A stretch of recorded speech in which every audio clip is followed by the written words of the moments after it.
Hello and welcome to the Coaching Crowd podcast with me, Zoe Hawkins, and my friend and co-host Joe Wheatley. Hi, everybody. Very warm welcome at the start of the year to the Coaching Crowd podcast. And today, as everybody's thinking about the year ahead, what does success look like? We thought we would focus the topic on well-formed coaching outcomes. So we're going to guide you through an activity or a framework you can use in your coaching conversations. And we'll talk a little bit about goals in general as well. Yeah, so to set the context, well-formed outcomes this particular activity comes from the field of neuro-linguistic programming, and it's all about how do you set goals that are like 100% achievable? Because so many people, when they set out to set goals, focus on things that they're not within their control, and that can invoke quite a lot of anxiety into the process. So, for example, you may be working with a client, or you yourself may be thinking, I want to change my career by and insert a date, when in fact you're not in control of that outcome because there's so many different moving parts. So how do you actually go about setting goals that you can achieve, that you're 100% in control of, because those are the milestones that will take you towards the goal. So in coaching, you have a journey goal, which is like your longer term aspiration, but you also have lots of these milestone goals. And I think the activity we're walking you through right now is really about these milestones and how to set yourself goals and steps that are fully within your control and therefore fully achievable. Yeah. And what you're doing when you're working with a client or you're having a coaching conversation is you are supporting them to increase the likelihood of them being able to achieve their goal. They're coming to coaching for that support, that insight to build confidence, whether it's about making decisions or taking actions. And goals aren't the only thing that we do in coaching, obviously. And some people get a little bit obsessed with goals, and coaching is all about goals. It isn't all about goals, but it can be really useful to have a semi-structure in your toolkit to be able to offer to a client where the client's trying to go from maybe a bit of overwhelm or confusion, lack of clarity, and they want to work. They'd find it really helpful to work through a step-by-step process. And that's what we're going to share with you today, because it will help your client to remove some of the obstacles that they might feel are currently in the way of them achieving their goal or achieving the goal in the way that they want to. And this activity isn't just about using at the start of a coaching conversation, when you're trying to help your client to set coaching outcomes, because sometimes the goal comes actually at the end of a coaching conversation when somebody has just developed an idea or got the clarity that they need to be able to move forward. And I think there is this fallacy about coaching that the goals always come at the start of a conversation and you have to have a clear outcome in order to start coaching. Sometimes the goal of a coaching conversation is to get clear about what the goal is. Sometimes a goal is about spending time exploring the challenge to help to build clarity. Like, those are legitimate goals in coaching. So it's not always about, I want to build a plan, or I want to, do a presentation. Those are very tangible, actionable goals. But in reality, many clients come with a need for something else before they get that level of clarity. So probably enough talking about what we're going to share, and we should probably start by sharing the process. So do you want to kick us off, Joe? Yeah, so there's going to be 7 clear steps to work through. Think of it as a checklist if you want. And the very first question is asking the other person, what do you want? And what we're looking for is to listen out for the client's response. And we're looking for or listening for positive language. So sometimes you'll find that the other person is going to answer by saying what they don't want rather than what they actually do want. And so we want to support them then to be able to translate that into what they want. So you might share that as an observation with the client and say, I hear you say that you don't want this. Share with me what you do want. And they might say, oh, I didn't even realize I was doing that. And that in itself can be really, really impactful insights for them. Well, and the And reason for that is because your unconscious mind can't process a negative in the way that it would need to achieve the goal. So, for example, if you say, I no longer want to work in the construction industry, as an example, well, every time you think of the goal, you're thinking about the construction industry because it puts it in your mind. Whereas if you were to use positive language, you may say something like, I want to have a career in an industry which I'm passionate about. So already you're starting to think about, well, what am I passionate about? What are the industries that are there for me, rather than being narrowed into the piece that you already know you don't want. So using positive and future focused language is really important at this step of the checklist. And another example might be, I want to get out of HR. Like I've had enough. I want to get out of it, and that's what the client thinks is their goal. But as you explore that with them in this way, they might say, and you ask them. So another way to ask, "What do you want?" might be, "What do you want to be? What do you want to do? Or what do you want to have?" And all of a sudden, that might then be like, "Oh, the what do I want didn't really resonate for the client, that language. So how do you flex it off in the same tension?" And they might say, "Do you know what I really want?" You say, "Yeah, what do you really want?" And they say, "I really want to be a coach." Okay. And when do you want to be a coach by? And they might not have really gone on to that next step. So we're really looking for to help them to get clarity on what they want and when they want it by. And letting them really kind of stew in that, if you like, and be like, "Oh, wow, yes, that is what I want," in checking that out with them. So yeah, positive language, and it's focused, the first step is focused around what the client wants. The second step is you're going to ask the other person, is it achievable? And this is really a sense check for them. And if the client is able to say, yes, that is achievable, they're kind of accepting themselves that this is a reality that they can create, and that can be really transformative for them. Some clients might answer with, I don't really know. And so what that might uncover is that there's another mini goal. So they need to get the goal might be to get the information, to go and research if that is possible for them before they can kind of go full steam ahead. Of course, they could answer the rest of these questions, but it may not be possible. And so they really need to think about where they're focusing their energy. And if they don't know, it's like, is it possible, do you think, for a human being to achieve this? For another person? They're like, yes. And so again, there you've got that momentum. So all of a sudden, energetically and in their bodies, something's starting to shift for them. I guess some clients might be like, well, yes, I believe that somebody could do it, but I'm not sure if I can do it. And that might be where you start to come away from this particular process and go and explore the beliefs that the client has about the goal that they have. Because if a client has a goal, but they don't believe that it is possible for them or achievable for them, or in any form something related to them, you could come back and you could explore the realities of that. Is that just a story that they're telling themselves, or is there truth in that? And what can they do about that part?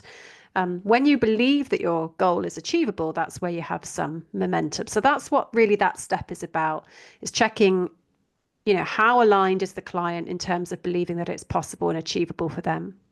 Yeah. So the third step is, what will you accept as evidence that you've achieved your outcome? And this is really about building a sensory picture. And when I say picture, I don't just mean visually. It can be about the feelings that the client has, the things that they may be hearing, the things that they may see, the things they might experience differently when they have achieved their goal. And the reason that this is in the step is because the unconscious mind doesn't really know the difference between what's imagined and what's real. So if you can imagine something happening and you can picture it so powerfully, it sends a signal to your unconscious mind about the things to look out for and the things to pay attention to. And and that just helps with the alignment of being able to achieve that goal. And it also dials up motivation. So when you have somebody who's able to talk about how they're going to feel when they achieve it and what's going to be different and how they're going to be and what their experience of the world is going to be, they probably come back from that and be like, oh my gosh, like now it's got to happen. Like I feel so connected to it. There is absolutely no way I can't go and do this goal. And that's the energy that we want to help our clients step into when they're setting goals. I had a conversation with a coaching session this morning with a client, and we weren't doing this particular activity, but I was asking some sensory based questions. It was related to a goal that the client had. And I was asking him, what are you going to be wearing in this particular, like meeting? And he was like, well, He said, I won't be wearing my Hawaiian shirt. And I was like, no, okay, you won't be wearing that. What will you be wearing? And so he said, oh, like, my suit. And then as I built it out, and like, is there a particular suit that you identify with as kind of putting you into the frame of mind you want to be in, and so on. And he was able to. He was like, yes, it's this one. And then I was like, is there anything else that you'll be wearing, like a pair of shoes? I don't really have shoes like for that. He said, but I think I might go and buy myself some afterwards. Like if I get the outcome, I think that's what I'm going to do. And so it's those little anchors then into what success is for the client. And actually the client was then able to say, I do know that I'll be wearing a particular watch. That again is an anchor to that identity that the client has, which is related to the qualities that they feel are needed to be successful in that situation. So as uncomfortable as it might feel initially, asking some more sensory based questions, and it can feel a little bit like you're luxuriating for, in, what they'd be seeing, hearing, smell. So we were exploring what would the client be hearing when they successfully achieved the goal. And they were very specific phrases. And then we started exploring like the control element that you were talking about, Zoe. Like, so if they don't say this, you might get the outcome. But if you don't hear that, what are the ways that you can get that feedback? So moving from being passive to being proactive to be able to achieve those things. And so I would encourage you to really experiment in your conversations generally, even if it isn't with this particular structure of questions around this. If we take the coaching example, so being clear, you want to qualify as a coach by the end of 2025. Is it achievable? If you're listening to this podcast, it absolutely is achievable, particularly if you join our January cohort. But what will you accept as evidence that you've achieved your outcome? Well, that somebody may say to that, I'll see my certificate. I will hear people saying, wow, you've qualified as a coach. Or I've seen your posts on LinkedIn saying that you've done that.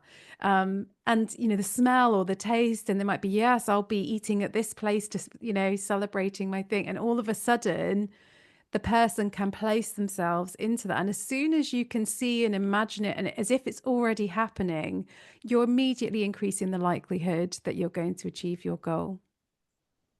Absolutely. And the next one is really important to contribute to that as well, which is achieving this outcome within your control.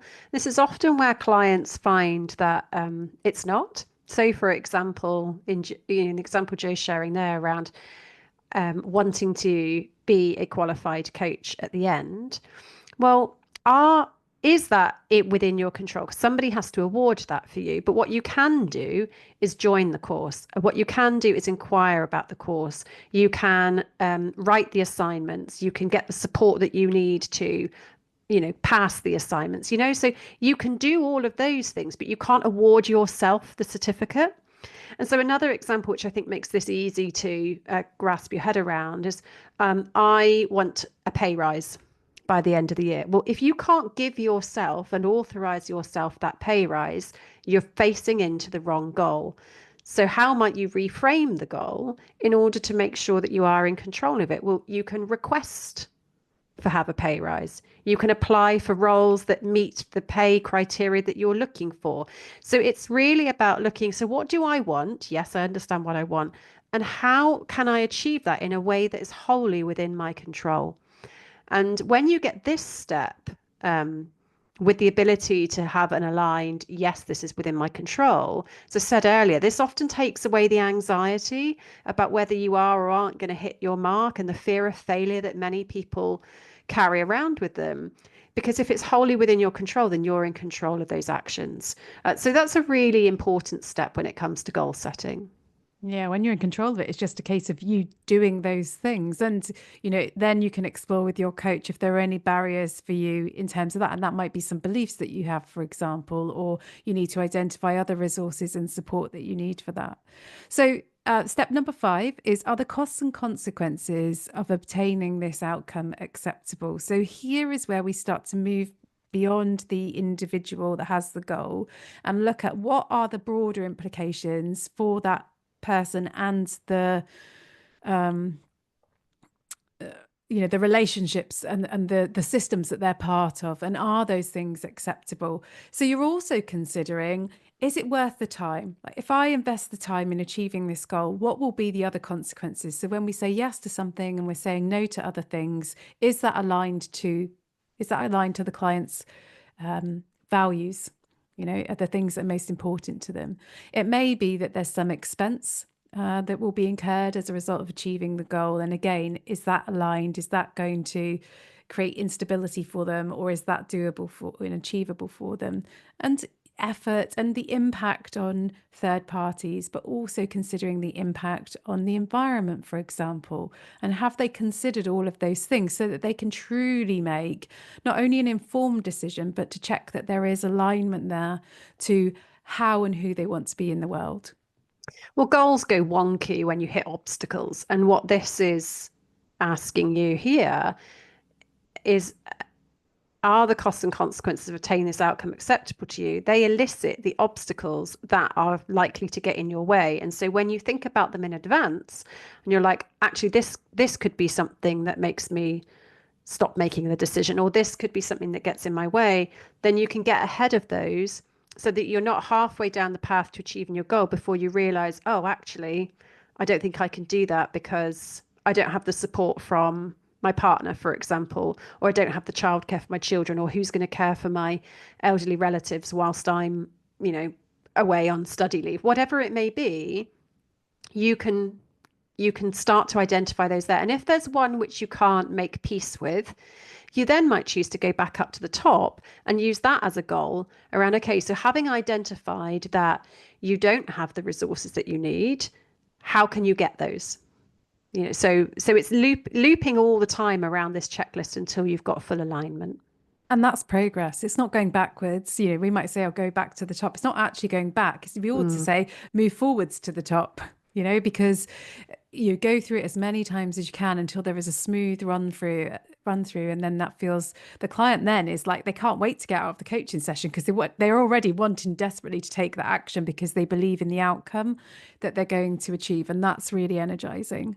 So the next step is, does the client have all the resources they need to achieve their outcome? So it naturally flows on to from the costs and consequences. And we're thinking here about the tangible and the intangible. So intangible things are things like, do I have the knowledge to achieve the goal that I want to achieve? Do I have the beliefs that are going to align and enable me to achieve this? And the tangible things are things like, are there any premises required for certain things? Is there any equipment that is needed? What about relationships that need to be built, and so on? So really want to spend a bit of time really exploring what could the resources be that might be needed for this before we go into, have you got the resources? Because we need to really encourage and support our client to really open their mind and think through each step of the process so that they feel really well resourced. Or, as Zoe said, we're going forward up into the start of the process and taking it back through so that the goal then is to achieve those resources. Yeah. So two further steps left on this checklist. And the next one is, does achieving this outcome fit with your values?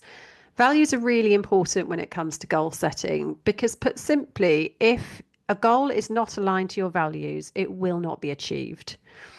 Energetically, you won't have the ability to achieve that goal because your unconscious mind will step in and interrupt the flow of action and activity that is taking you in a direction away from your values. Like, our values are software programs in the back of our mind that are always influencing the decisions that we take, and they're always seeking ways to be met. And so with this step, by the time you get here, what you want from your client is, yes, absolutely, 100% this goal is aligned to my values. But sometimes you will get, I'm not wholly sure. And so the goal might need reframing slightly in order to feel that values alignment or to appreciate that values alignment.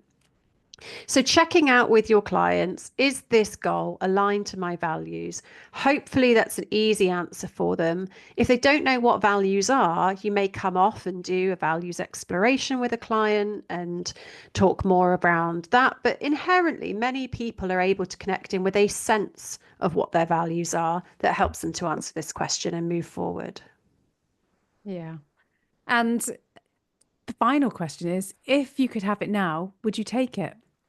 Which is a really interesting question, because you might assume that if the clients come into a session, they've got a goal they want to work on, of course they want to achieve it. But sometimes we get caught up in a trap of thinking that we need to do something that actually isn't aligned to our values, is not something that we personally want to achieve. And so this is a safeguard really in place, and it's checking that some people will say, no, I wouldn't have it now because I want to enjoy all of the steps, the process to getting there. And that's where I get the enjoyment. And that might be new information for them as to, yeah, I've got myself so obsessed about that end bit. I've forgotten to enjoy like where I am now. I'm already part way along the journey of achieving this, and having this conversation is part of it. I need to give myself permission to enjoy these bits. And sometimes somebody will say, I don't even think this is what I want. I think it's what have been told that I want, or this is what the version of success I've been told, or somehow have like absorbed over time. Now you're actually asking me these questions, which I've never been asked before. I think I need to really spend a bit of time really thinking about if it is what I really want. And that is progress. That is insight. It is learning. And clients are very grateful to be asked these probing questions. Mm.